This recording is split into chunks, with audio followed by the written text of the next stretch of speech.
नमस्कार मंडळी. तर बघा, आज केली हॉटेल टाईप शेंग भाजी. तर आमच्या स्त्रियानं केली बरं का शेंग भाजी. तर त्याच्यामध्ये तेल, कांदा आणि टमॅटोची प्युरी अशी मस्तपैकी फ्राय करून घेतली, चांगली लाल होईपर्यंत.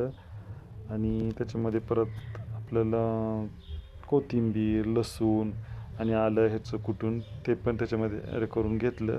आणि हे सगळं मस्तपैकी गरम तेलामध्ये फ्राय केल्यानंतर त्याच्यामध्ये शेंगाचा कूट असा जरा जाडा आणि खरबरीत कूट करायचा बरं का. तो कूट त्याच्यामध्ये टाकला आणि गरम पाणी करून त्याच्यामध्ये ओतलं.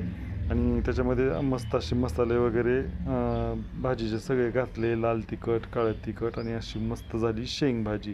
तर याच्यामध्ये थोडंसं कलर कमी होतं बरं का, म्हणून परत वरून अशी फोडणी दिली तिनं मस्तपैकी. तर तुम्हाला आमचे व्हिडिओ आवडतात का? आमचे व्हिडिओ जर आवडत असतील तर लाईक करा, सबस्क्राईब करा, आणि तुमची अशीच साथ आम्हाला राहू द्या. तर बघा, अशी वरून टाकली अशी मस्त कोथिंबीर, आणि अशी झाली शेंग भाजी.